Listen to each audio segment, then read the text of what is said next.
I've recently watched a video made by a viewer talking about some issues about the MacBooks today. More on that viewer later. One issue he brought up that really stuck out to me is the fact that if you want an Apple computer, it's so expensive. Here's the thing, is it really that expensive?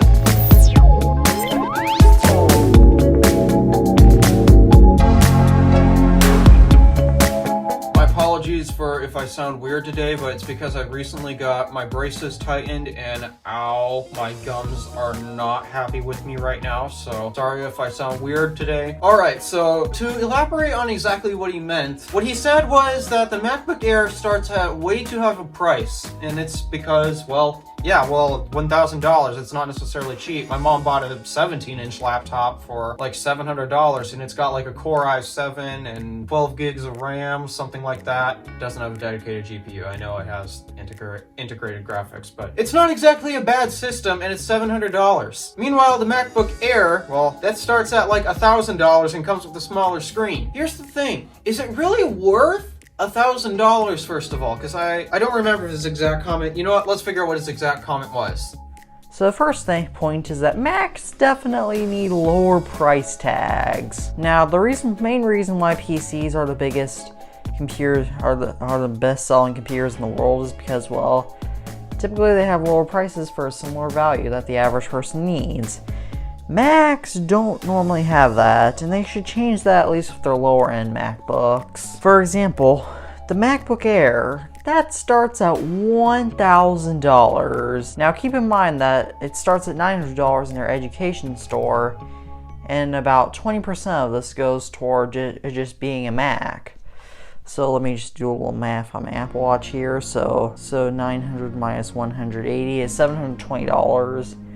Now that's still a pretty unreasonable price for a laptop. Okay, that was his exact comment. Pretty much, yeah. He says that other laptop manufacturers offer laptops at much cheaper prices, like $500 for example. My mom's case, $700 because she bought hers for $700. And according to him, Apple's really missing out on that market. But here's the thing. You know what? I'm actually going to tie in the car industry real quick, because the car industry is the easiest to understand with what I'm about to bring up. So there are different types of car manufacturers, two different, technically there's three with some corporations, but there's generally two different types of vehicles that corporations will build. We have the regular mainstream Joe Schmo class, and then we have the luxury class. So yeah, we'll break it down into, we got the Chevrolets, the Fords, the Toyotas, the Hondas, there's also the Volkswagens.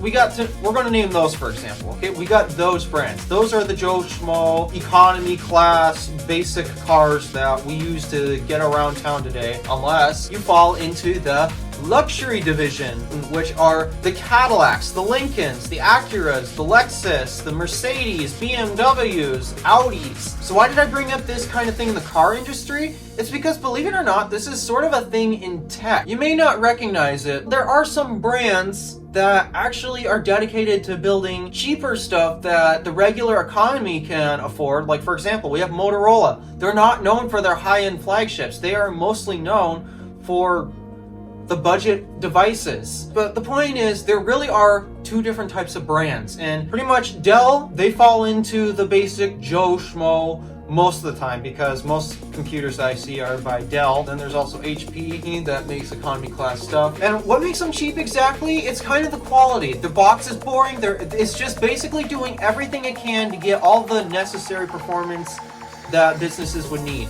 So that's why I still consider them to be under the economy class. It's a little harder to figure out which companies fall into which category, but there's one thing I know for certain.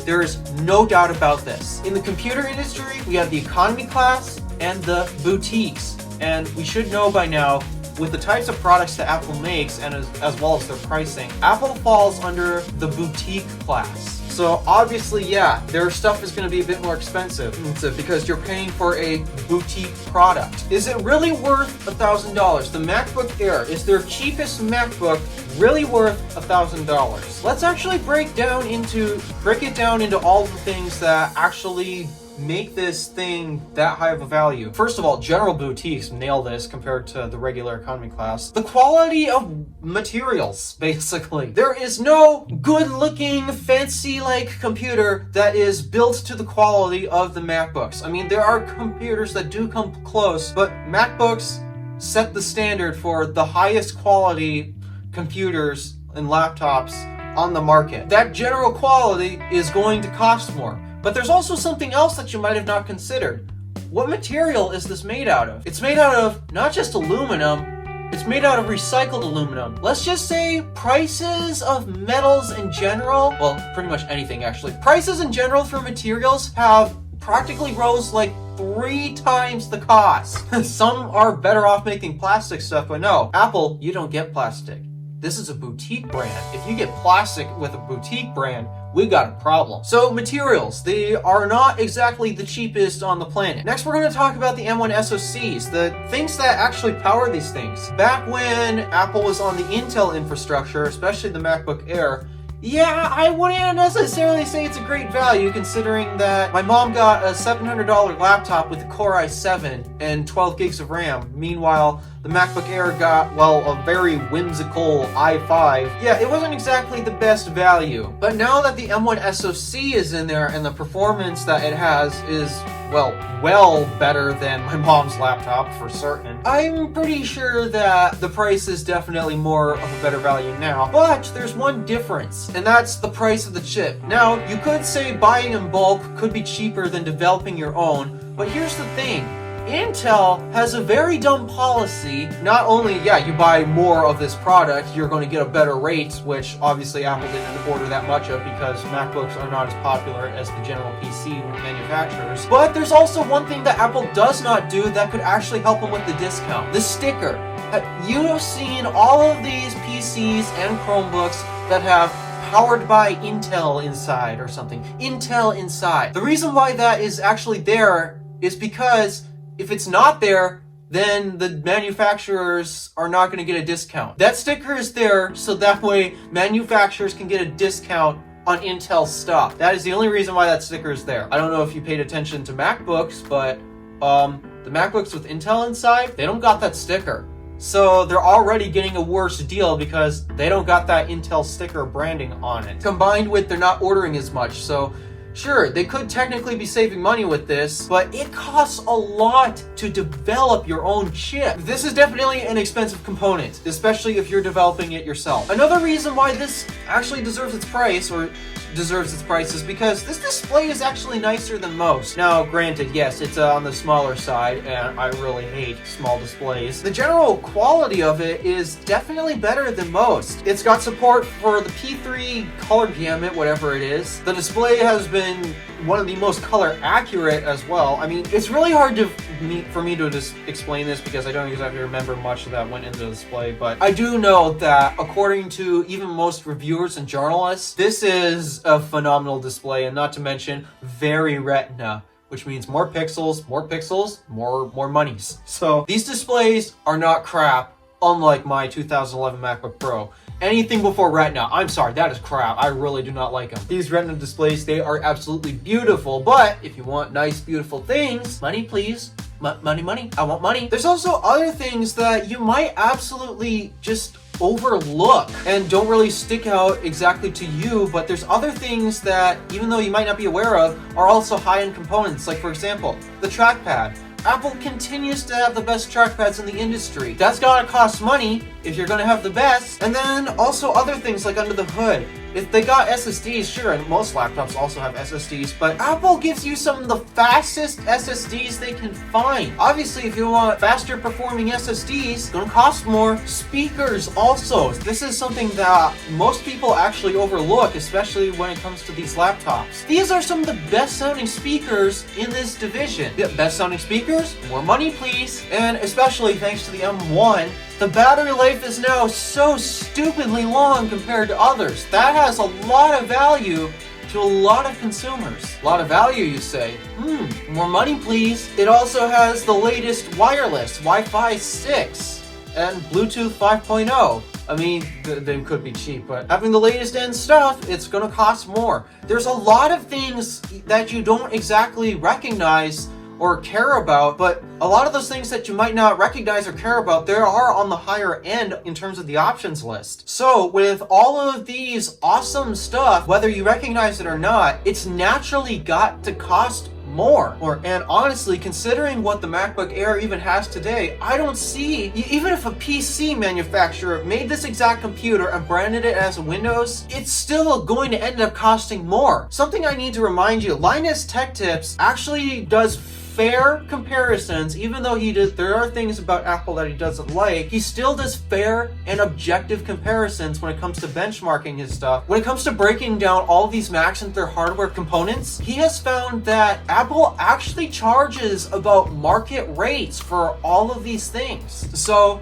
is the MacBook Air $1,000? Yes, it is. You might not see or know about some of the stuff that makes it $1,000, and some of this stuff you might not necessarily care about. In fact, this is one of the biggest reasons why people complain that they don't like Macs because they're so expensive. It's because Apple's choosing high-end options that maybe you might not necessarily go for, like maybe SSD speed. Maybe you don't need the fastest SSD out there. Apple includes it anyways, and because of that, well, it's going to cost more. Maybe you don't exactly need the best sounding speakers in a laptop, or maybe you are a mouse person and you don't necessarily need the best trackpad. The reason why you might complain that this is so expensive is because they're just choosing high-end options that maybe you wouldn't exactly spring for. So is the MacBook Air $1,000? As much as many people might not want it to be, yes, the MacBook Air really is worth $1,000. Okay, so, well, that's a problem, because what if I want an Apple computer and I don't want to pay $1,000? Because this is essentially the point that he brought up in his video. And I'm not dissing on his video. It was a very good video, actually. He was being fair, and when he mentioned things that you couldn't consider subjective, I'd say he did a good job explaining some subjective things and backing up his opinions. I'll link to it is in the description right now. He complained basically that if you want an Apple computer, you gotta spend $1,000, and there's people out there that don't want to spend $1,000 on basically something they're just gonna check their email, surf the web, browse YouTube with. But here's the thing, Apple technically sells a computer less than $1,000. See that card right there? Oh, this is where my iPad Pro theory video, well, not just iPad Pro, but iPad in general, theory video comes into play. Remember how everyone went through a saga of trying to turn the iPad Pro into a laptop? The iPad Pro technically can replace your computer, but the reason why it's not doing it for these people is because they're not doing it correctly. They're trying to basically turn it back into a laptop, something that we've already had. iPads, believe it or not, can replace your computer. This thing technically can replace your computer. Do you want to know how? Okay, what are these average people doing? Like, what is my mom doing? Because she is technically the average consumer. The average consumer who's either trying to get stuff done for basic things, checking email, surfing the web.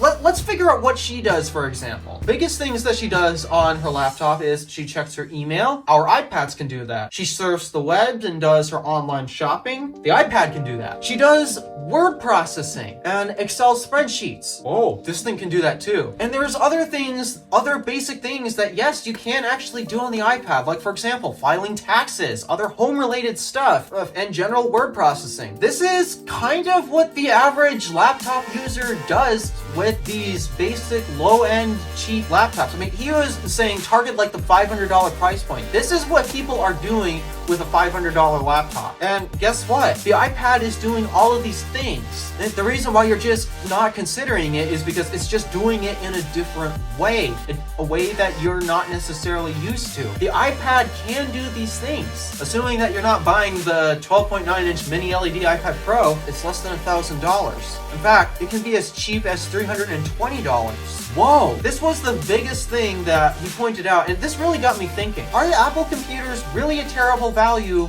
for most people. Let's just focus on price points. If you consider the iPad as a computer, which Apple does, I have an aunt who does not have any computer in her house other than her iPad and her iPhone. You can get away doing all of your basic computer things on an iPad. You could spring for the $1,000 MacBook Air and get a nice laptop that is also more capable of doing other things like maybe video editing for family videos, family fun, for example. But yeah, Apple technically does offer computers under $1,000. You just don't recognize it because it's doing it in a slightly different way. It's just not in the form you expect it to be. In the title of this video, I asked, are Apple computers really a terrible value? No, they are not. They don't start at $1,000. It's just those that start under $1,000 might not exactly be recognized as a computer. Alright, so that's pretty much it for this video, but I have one thing that I need to announce. The iTunes fanboy, he's the one who made the video that I'm talking about. He's the one who made the Mac issues and such. He's actually trying to reach 300 subs. Yes, he has more subscribers than my channel, which I'll be honest, I am a bit jealous of. No offense to you, but I am a bit jealous of that. He's trying to reach 300 subscribers by Thanksgiving. And as a part of that, and yes, I can't believe I'm that big of an idiot to do it, he will actually do an Android for a week challenge. He will put his SIM card, he will put his phone number in an Android phone for a week. And here's the thing, I thought about doing this challenge myself a while back, and somehow we managed to actually co-do this challenge. So if he actually makes 300 subs before Thanksgiving, not only will he switch to Android for a week, but I will switch to Android for a week. I will take my SIM card out of my iPhone XS Max, shove it into here, and use Android for a week. So if you want to see me painfully use Android for a week, as well as him, because I don't know how much experience he has with Android, but let's just say the Switch, not exactly jarring, but yeah, if you wanted to see me get frustrated about why are there so many notifications, then go ahead and subscribe to the iTunes fanboy. Get him to 300 subs so you can painfully watch me slam my head against my desk because my phone will not stop ringing with notifications. Alright, thank you for watching. Do me a favor and interact with the stuff below. My name is Alpha D Wolf, Random Alpha, signing out.